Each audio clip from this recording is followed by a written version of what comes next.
Bonjour, Soumiana Menksus, sociologue. Article paru dans le site d'information le 360 du 24 juin 2022. Tassib. Tassib en héritage, une injustice et pour les hommes et pour les femmes. L'héritage est encore un sujet tabou. En parler, c'est être kafira, mécréante. La résistance à toute réforme vient des hommes qui craignent pour leurs privilèges, mais aussi des femmes qui ignorent pourquoi il est urgent d'en débattre. Selon Tasseb, une femme n'hérite jamais seule, sans au moins un homme. Si le défunt ou la défunte n'a eu que des filles, ses frères et sœurs héritent le quart de son patrimoine. Selon quelle logique? Si le défunt n'a eu que des sœurs et pas un frère, l'oncle paternel hérite avec les sœurs, sinon c'est le cousin paternel, etc. Avant, les femmes ne savaient pas gérer un patrimoine, mais aujourd'hui, une femme procureur du roi, juge, médecin, pilote, ambassadeur, chef d'entreprise, etc., n'est-elle pas capable de gérer seule son patrimoine? S'il vous plaît, avant de juger, je vous demande de lire ces témoignages pour évaluer les dégâts du tassib sur la veuve, mais aussi sur le veuf et sur les orphelines. Inhumain, tassib n'a pas été dicté par le Coran, mais par le fiqh. L'article de vendredi prochain donnera plus de détails sur ce sujet. Erdouane, écoutons Erdouane, 56 ans. Ma femme et moi avons trimé pour payer notre appartement. Elle est décédée suite à une longue maladie. Je me suis endettée pour payer ses soins. Lors des funérailles, ses frères et sœurs m'ont demandé d'ouvrir son placard pour répertorier ses bijoux. Un immense choc. Je leur ai dit que c'est moi et elles qui ont payé ces bijoux. Leur réponse, Dieu nous donne une part dans tout ce qui appartient à notre sœur. Ils ouvraient les placards, jetaient à terre leur contenu pour chercher les bijoux. Je hurlais, mes filles sanglotaient. Les héritiers, par la suite, ont porté plainte pour leur part dans l'appartement. Craignant qu'ils soient vendus aux enchères par le tribunal, je les bradai et je leur ai donné leur part. Après avoir payé les taxes, je n'ai pas pu acheter un autre appartement. Sans maison, sans salaire de ma femme, je me suis appauvrie. Mes filles sont traumatisées. Je ne pense pas que Dieu accepte cette injustice. Voilà donc ce que nous dit Erdouane. Maintenant, écoutons Hicham, 48 ans. J'ai 4 filles. Ma femme et moi avions un magasin.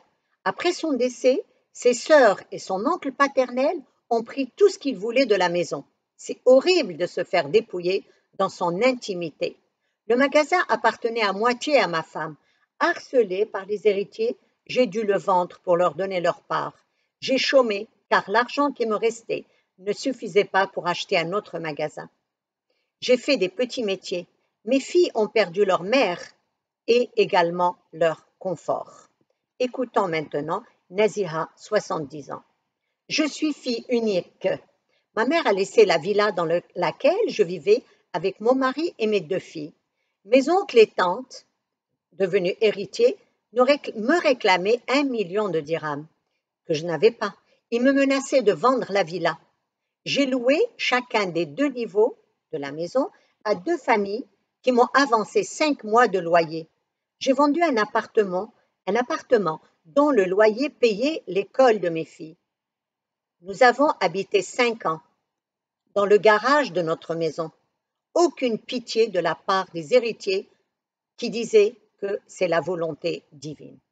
Maintenant, écoutons Mina, 58 ans.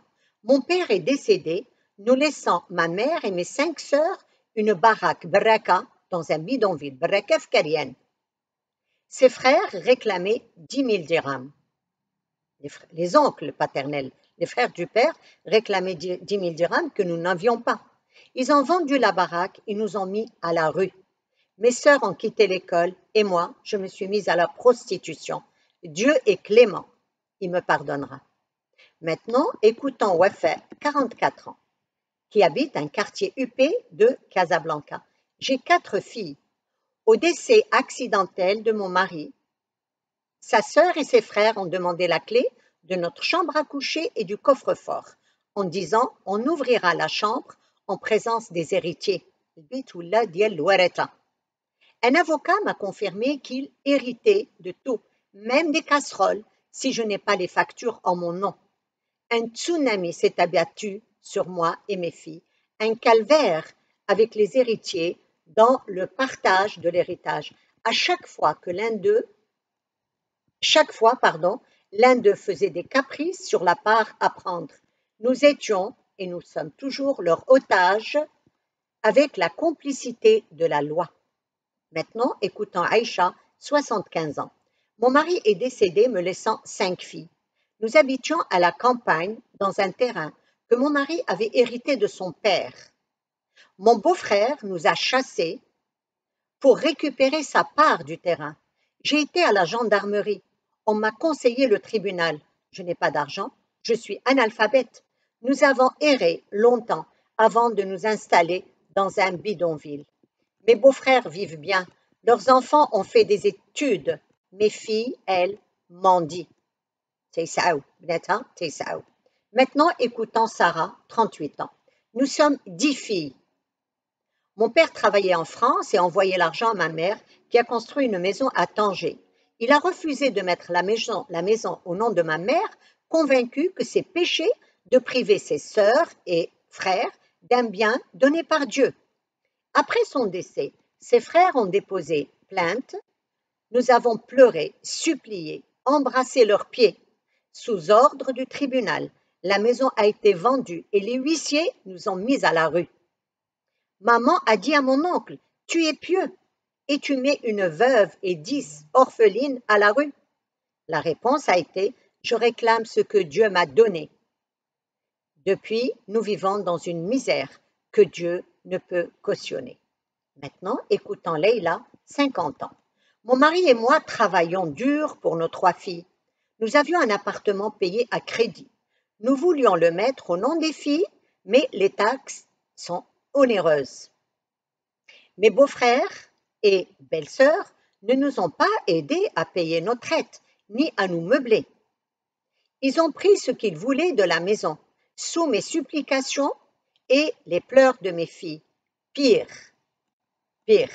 le compte bancaire de mon mari était bloqué parce qu'il y avait des héritiers. Ils héritaient aussi de la voiture qui est restée bloquée près de 6 mois. Son frère, le frère du mari qui habitait aux États-Unis, a tardé à rentrer et sans lui, tout était bloqué. J'ai dû donner aux héritiers 8 000 dirhams pour leur part dans la voiture pour pouvoir circuler dans la voiture. Du jour au lendemain, plus de mari, plus d'argent, plus de voiture et je devais donner le quart du prix de l'appartement aux héritiers. Un véritable cauchemar. Dieu en a décidé ainsi.